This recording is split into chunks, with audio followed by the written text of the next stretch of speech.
Rahim. Kita lanjutkan pelajaran kita dengan kitab Al-Qawaidul Arba'ah di Syekh Al-Mujaddid Muhammad bin Abdul Wahhab rahimahullah wa rahimahullah. Qala al-muallif rahimahullah wa rahimahullah, berkata Syekh Muhammad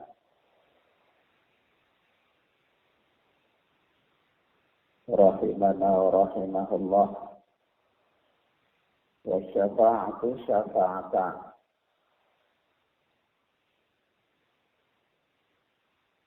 dan syafaat itu ada dua macam. Syafaat itu ada dua macam, kata Syekh, yaitu syafa'atun manfiyatun wa syafa'atun musbatatun. Yang pertama, syafaat yang dinafikan, yang ditiadakan.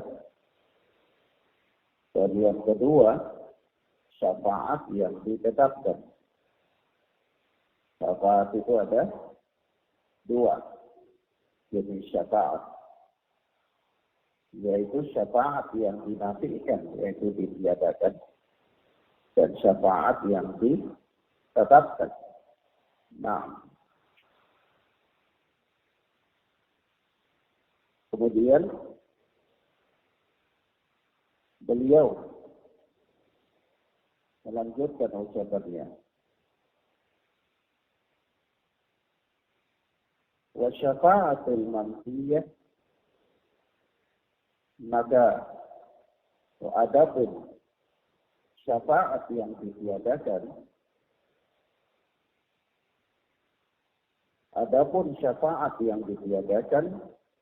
adalah maka tutlabu min ghairillahi fima la yaghfiru alaihi illallah.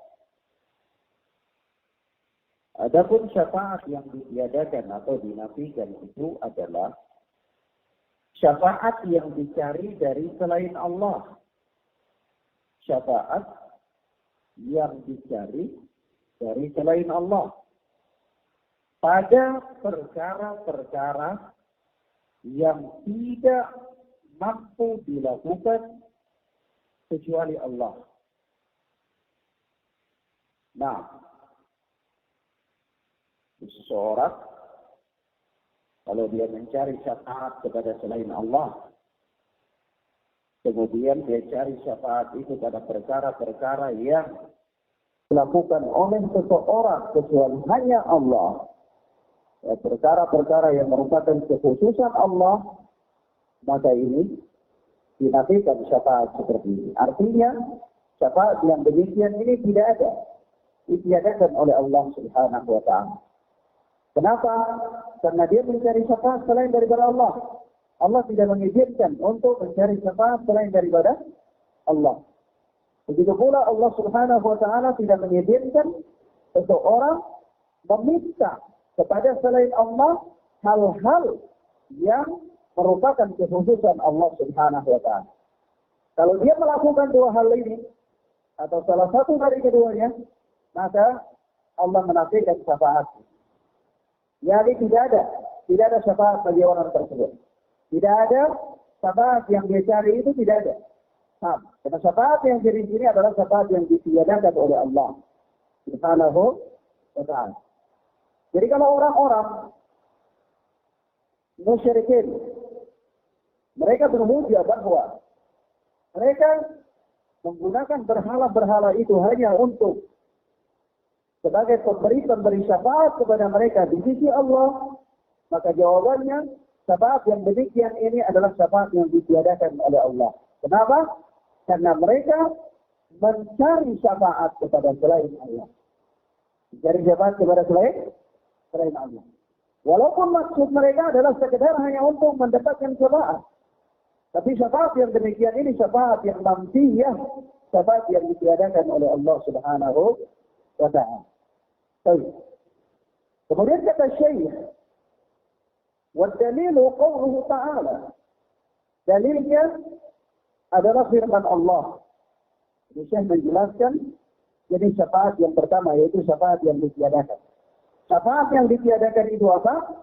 Syafaat yang dicari dari selain Allah, perkara-perkara yang tidak mampu dilakukan oleh makhluk kecuali hanya Allah saja.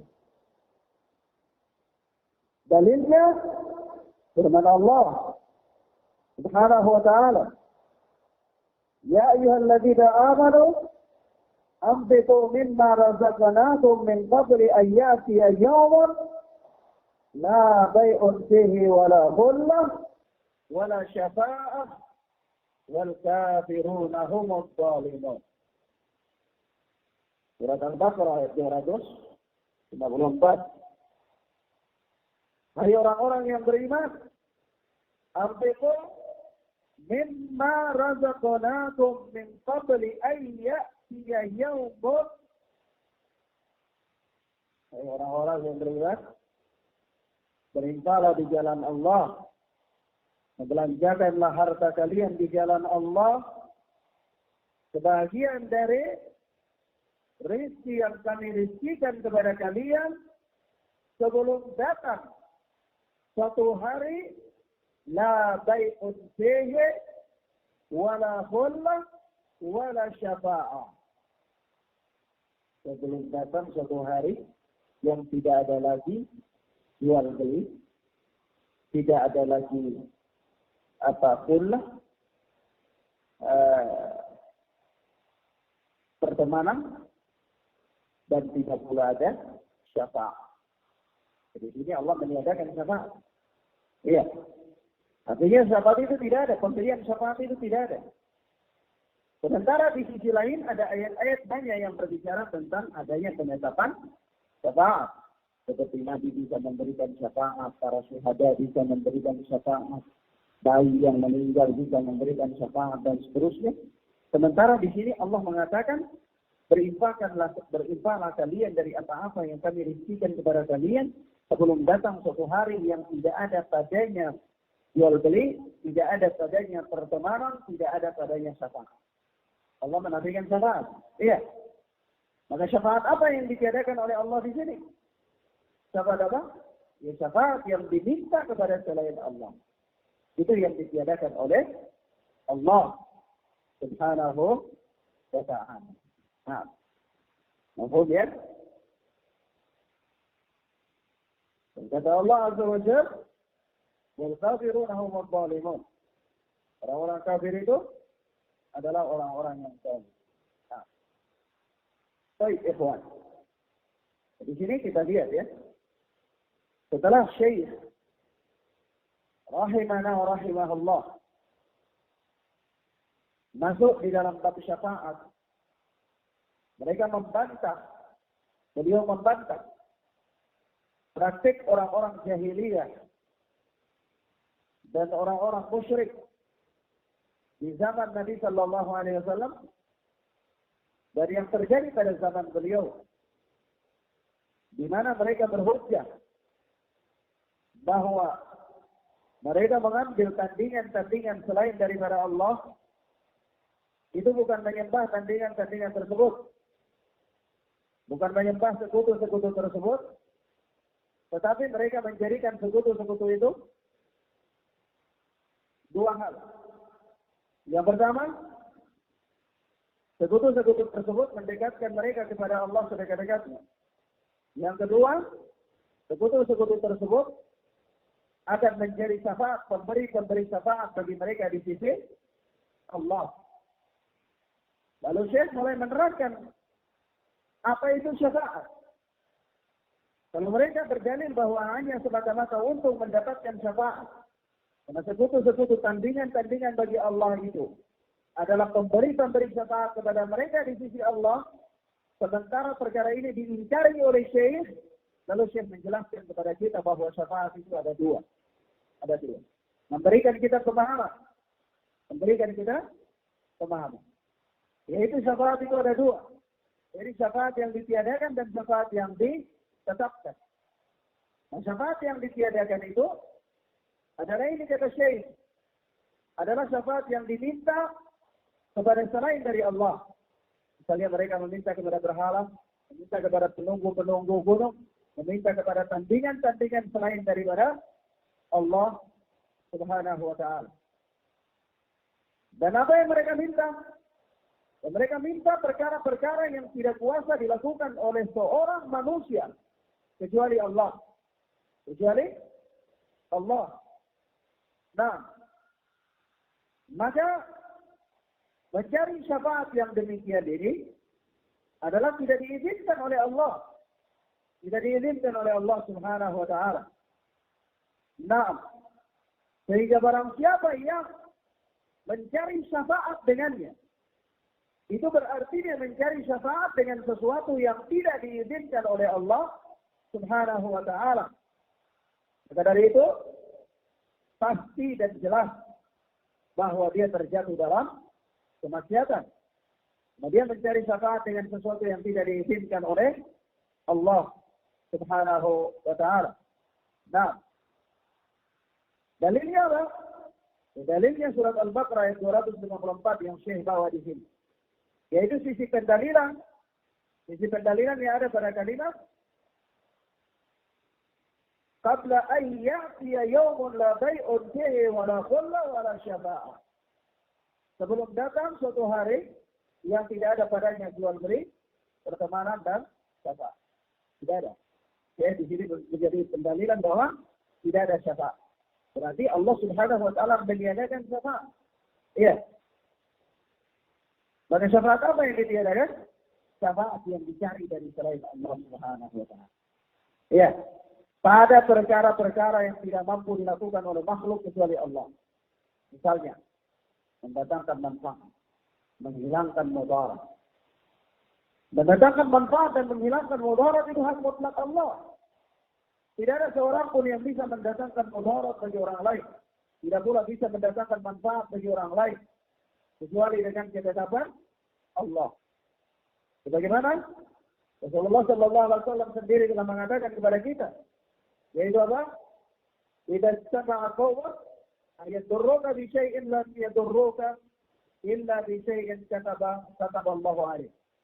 Jika seluruh kaum ini mereka bersatu untuk memberikan engkau mudarat, maka mereka tidak mampu mendatangkan mudarat kepada engkau kecuali dengan apa yang telah ditetapkan oleh Allah kepada engkau. Atau kama jaa fil hadits. Nah, maka kalau seseorang meminta hal-hal yang merupakan kekhususan Allah kepada makhluk, maka ini termasuk dalam kesyirikan. Dan kalau yang dia lakukan itu adalah meminta syafaat, maka ini syafaat yang tidak diizinkan oleh Allah Subhanahu wa ta'ala, maka perbuatan tersebut teranggap sebagai suatu bentuk kemaksiatan kepada Allah Azza wa Jalla. Nah, wallahu a'lam bis-shawab. Kemudian kata Syekh, wasyafa'atul musbatah. Dan syafaat yang kedua adalah syafaat musbatah.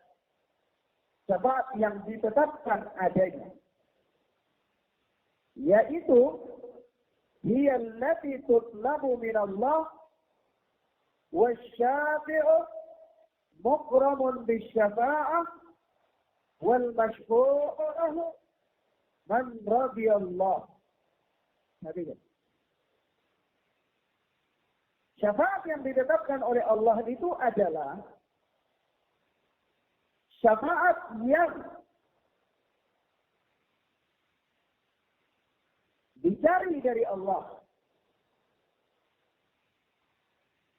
Syafaat yang dicari dari Allah. Ini diminta dari Allah. Pertama. Yang kedua, syafi' mukramun bisyafa'ah. Yang kedua, orang yang mendapatkan syafaat itu adalah orang yang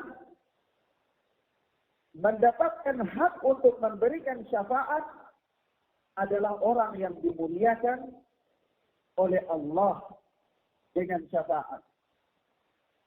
Dan yang ketiga, al-mashfu'u lahu man radiyallah. Orang yang diberikan syafaat adalah orang yang diridhai oleh Allah. Nah,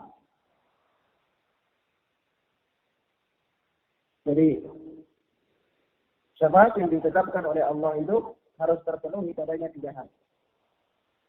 Kalau syafaat yang ditiadakan oleh Allah itu apabila ada padanya 2 hal. Dia minta kepada selain Allah, dia cari dari selain Allah, dan perkara-perkara yang tidak diridai oleh Allah. Maka ini ditiadakan. Syafaat ini ditiadakan. Tapi kalau syafaat yang ditetapkan oleh Allah adanya, itu harus memenuhi 3 syarat. Yang pertama adalah diminta dari Allah. Yang kedua, orang yang memberi syafaat itu harus orang yang dimuliakan oleh Allah dengan syafaat. Yani apa? Diizinkan oleh Allah untuk dia memberikan hak. Diizinkan oleh Allah untuk dia punya hak memberikan syafaat. Yang ketiga, orang yang mendapatkan syafaat adalah orang yang memang diridai oleh Allah untuk mendapatkan syafaat. Untuk mendapatkan syafaat. Nah, yaitu apa? Man radiyallahu qawluhu wa amalahu ba'dal itsmi. Jadi orang yang diridai oleh Allah ucapannya dan perbuatannya setelah dia mendapatkan izin dari Allah. Ini syarat yang kedua. Orang yang diridai oleh Allah ucapannya dan perbuatannya setelah dia mendapatkan izin dari Allah Subhanahu wa ta'ala. Kama qala ta'ala, sebagaimana firman Allah yang Maha Tinggi, man dzal ladzi yashfa'u indahu illa bi'idnih. Tidak ada yang dapat memberi syafaat di sisi Allah kecuali dengan izinnya. Dan tidak ada yang dapat memberi syafaat di sisinya tanpa izin Allah. Surat Al-Baqarah ayat 225. Nah, ada perhatian di sini ya kawan.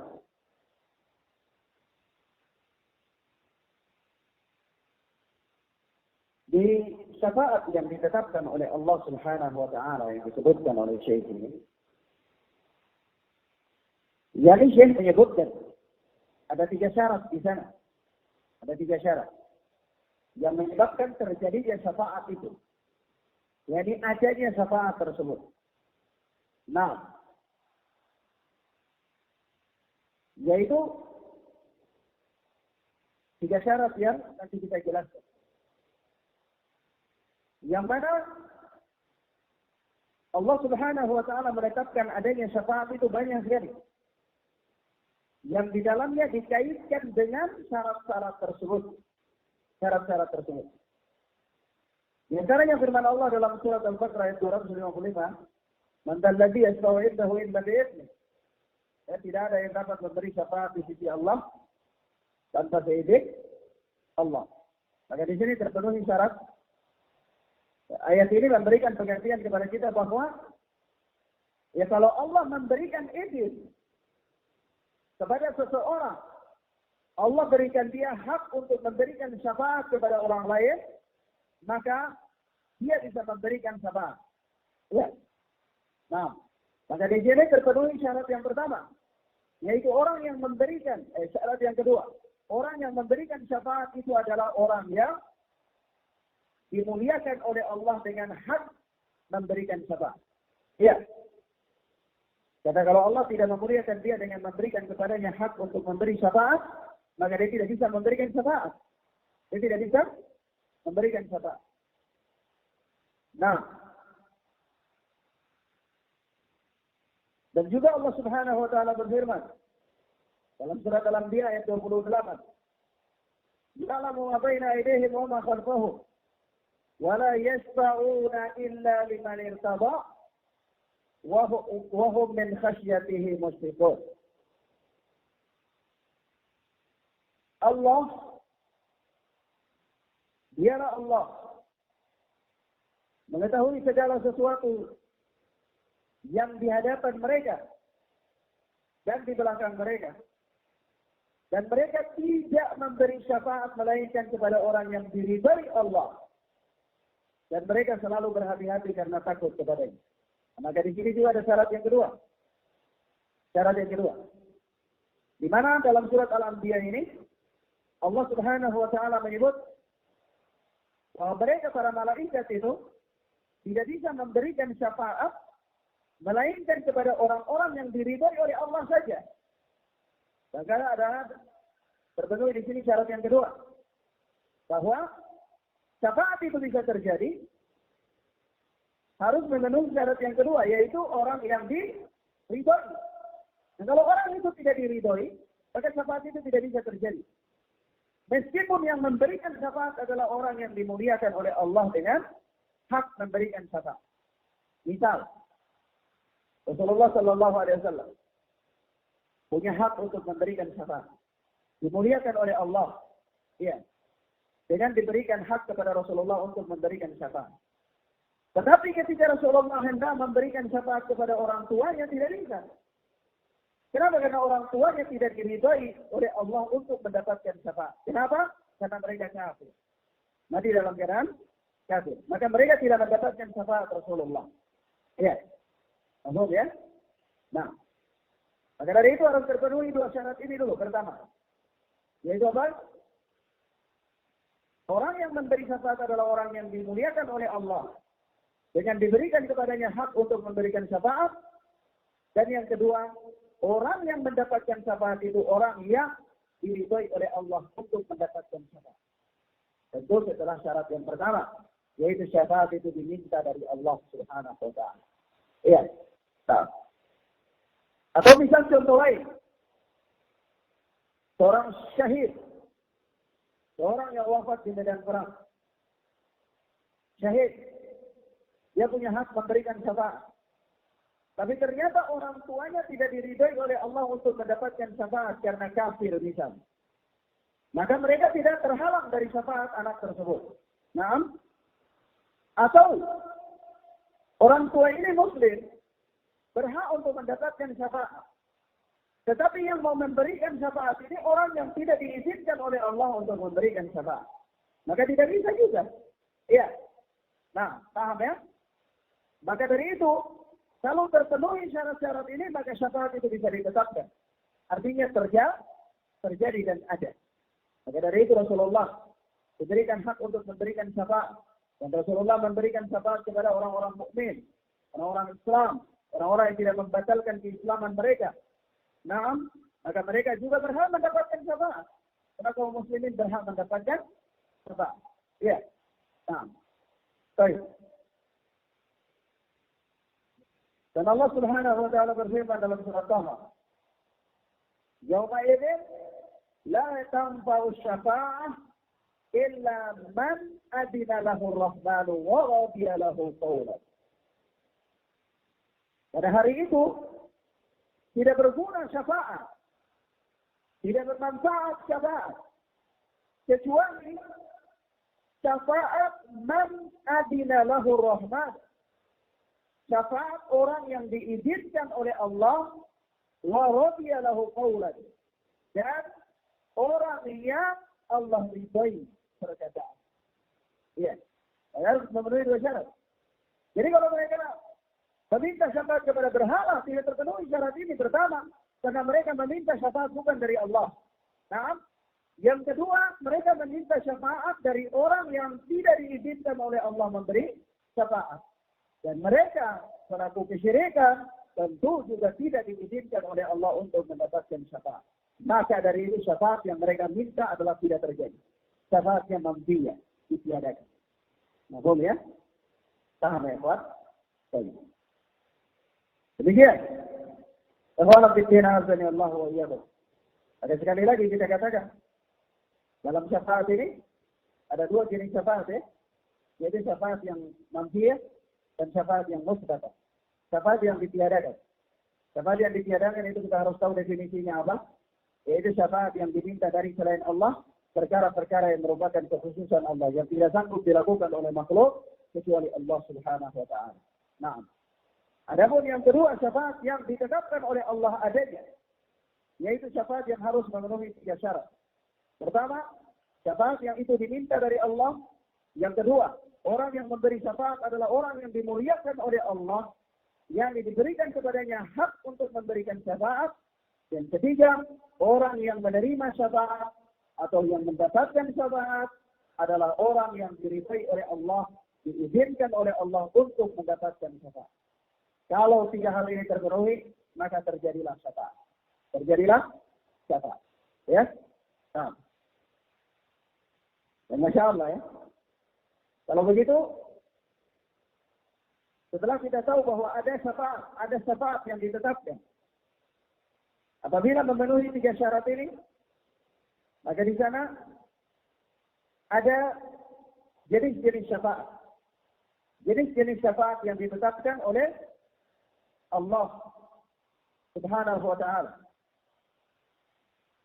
Nah, makanya ya, setelah kita paham perkara ini, maka kita tahu batilnya ya para kuburiyun, ya orang-orang yang meminta syafaat di kubur-kubur, ya beritikaf di kuburan, meminta syafaat kepada syekh-syekh mereka, guru-guru mereka, murabbi mereka, ya meminta syafaat kepada Allah melalui murabbi mereka di kuburan-kuburan.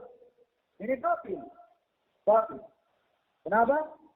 Karena tidak memenuhi padanya tiga syarat tersebut.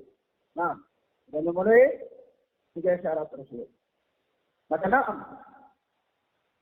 setelah kita pahami bahwa ada syafaat itu yang ditetapkan oleh Allah, maka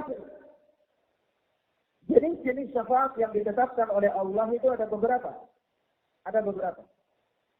Yang pertama, syafaatul uzma, syafaat yang agung, yang terjadi pada hari kiamat, yaitu syafaat tatkala manusia berada di padang mahsyar, di tempat berdirinya manusia pada hari kiamat dalam keadaan menunggu. Nah, di mana manusia di hari kiamat berdiri di padang mahsyar dalam keadaan menunggu, lalu diberikan syafaat oleh Rasulullah sallallahu alaihi wasallam kepada mereka. Maka syafaatul uzma ini adalah syafaat yang merupakan kekhususan Rasulullah sallallahu alaihi wasallam. Kekhususan Rasulullah sallallahu alaihi wasallam. Ini Rasulullah memberikan syafaat kepada mereka. Sehingga apa? Diringankan pada hari tersebut. Mereka diringankan pada hari tersebut. Nah, pada umat Islam. Syafaat inilah yang tersebut atau disebut dengan maqam mahmud. Sebagaimana dalam firman Allah surat Al-Isra ayat 79, asa ayyab asasa rabbuka maqaman mahmud. Mudah-mudahan Rabbmu mengangkatmu ke tempat yang terpuji. Yaitu memberikan Rasulullah hak untuk memberikan syafaat yang namanya syafaatul uzma. Ya. Atau sebagaimana doa yang kita bacakan setelah ada. Ya. Nah, Allahumma rabb hadhihi ad-da'wati tammah wa salatil qa'imah ati Muhammadan al-wasilata wal fadilah wa ba'athu maqaman mahmud. Dan tempatkanlah dia di tempat yang terpuji. Ya. Nah. Di sini apa? Syafaatul uzma. Ini khusus Rasulullah. Yang mempunyai hak memberikan syafaat ini adalah merupakan kekhususan Rasulullah sallallahu alaihi wasallam. Yang kedua adalah syafaat dalam meminta dibukakan pintu surga. Nah, syafaat ini juga merupakan kekhususan Rasulullah sallallahu alaihi wasallam. Sebagaimana disebutkan dalam hadis Anas bin Malik. Nah, yaitu pada hari kiamat Rasulullah sallallahu alaihi wasallam mendatangi pintu surga dan beliau meminta dibukakan pintu surga tersebut. Maka penjaga pintu surga itu bertanya, siapa engkau? Lalu Nabi sallallahu alaihi wasallam mengatakan Muhammad. Ya. Maka penjaga pintu surga tersebut mengatakan kepadamu lah aku diperintahkan untuk membuka pintu tersebut. Nah, dan apa? Dan aku tidak membukanya kepada seorang pun sebelum engkau. Aku tidak membukanya kepada seorang pun sebelum engkau. Maka pada hari kiamat, peristiwa pada hari kiamat ya. Peristiwa pada hari kiamat ketika manusia, penghuni surga harus mau masuk surga, dan penghuni neraka mau masuk neraka di hari kiamat, maka tidak ada seorang pun yang membuka pintu surga, melainkan Rasulullah yang paling pertama. Rasulullah yang paling pertama. Maka syafaat ini juga adalah merupakan kekhususan Rasulullah Sallallahu Alaihi Wasallam. Nah, dan begitu pula, sebagaimana tersebut dalam hadits Abu Hurairah radhiyallahu ta'ala anhu, dikeluarkan oleh Imam Muslim dalam sahihnya, Rasulullah bersabda, "Ana sayyidu waladi Adam yaum al-qiyamah wa awwalu man yanshaqqu anhu al-qabr wa awwalu syafi' wa awwalu mushaffa." Kata Rasulullah sallallahu alaihi wasallam, aku adalah penghulu seluruh anak Adam. Aku adalah penghulu seluruh anak Adam. Nah, pada hari kiamat. Wa awwalu man yanshaqqu anhu al-qabr, dan orang yang paling pertama keluar dari kuburnya hari kiamat ya. Orang yang paling pertama keluar dari kuburnya. Ini berarti menunjukkan bahwa manusia yang sudah mati itu tidak ada yang keluar dari kuburnya lagi. Tidak ada. Kalau ada yang keluar dari kuburnya, berarti dia keluar lebih duluan dari Rasulullah. Ya. Dia keluar lebih duluan dari Rasulullah. Tidak mungkin. Karena Rasulullah mengatakan apa? Wa awwalu man yanshaqqu anhu al-qabr, dan aku adalah orang yang paling pertama keluar dari kubur.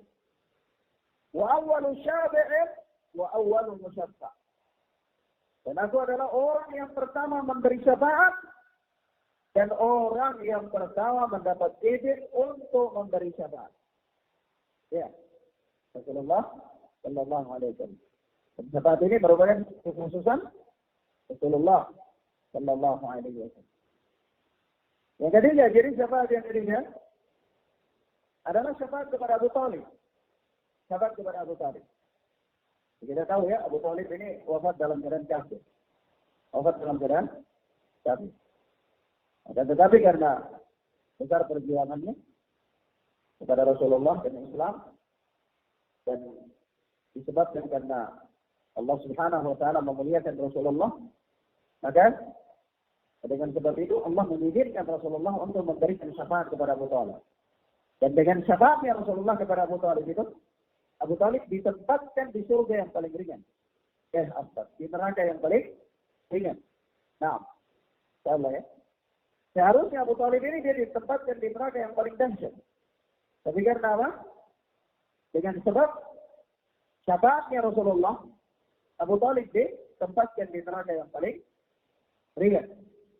Dan Masya Allah, neraka yang paling ringan itu ya kawan, adabnya, ya kalau seseorang memakai sandal, lalu apa? Api tersebut terjatuh di bawah kakinya, niscaya otaknya mendidih. Otaknya mendidih karena saking panasnya neraka tersebut. Bagaimana datang dalam riwayat ya? Dalam hadis yang diriwayatkan oleh Imam Muslim rahimahullah, ini Rasulullah sallallahu alaihi wasallam bersabda, "Inna adna ahli an-nari adaban yanta'ilu bina'laini min nar yaqli dimaghuhu min hararati na'lain." Waliyadzubillah. Sesungguhnya ada penghuni neraka yang paling ringan itu adalah seseorang memakai sandal dari api. Lalu api di bawah. Itu apa? Lalu otaknya mendidih disebabkan karena panas yang dihasilkan oleh kedua sandal tersebut. Panas yang dihasilkan oleh kedua sandal tersebut menyebabkan apa? Otaknya mendidih.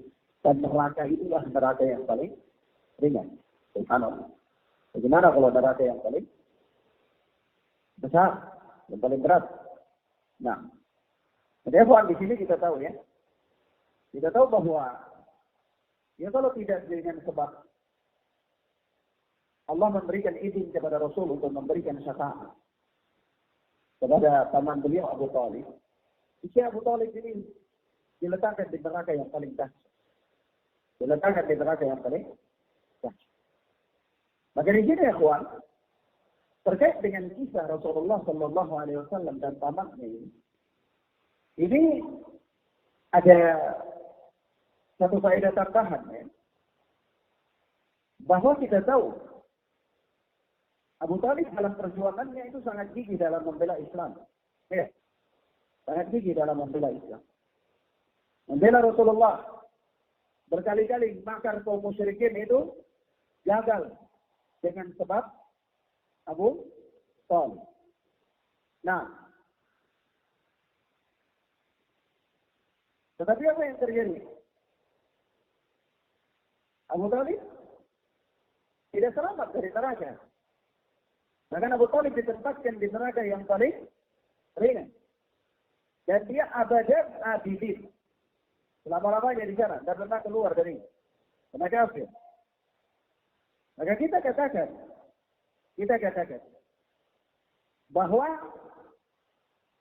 pengakuan lisan seseorang terhadap kebenaran semata-mata itu tidak cukup. Tidak cukup untuk menjadikan dia berada di atas al-haq. Nah, melainkan dia harus mengikuti al-haq tersebut yang telah dia ketahui. Nah, jadi kalau ada orang dia katakan bahwa, oh iya saya yakini bahwa dakwah itu adalah dakwah yang benar.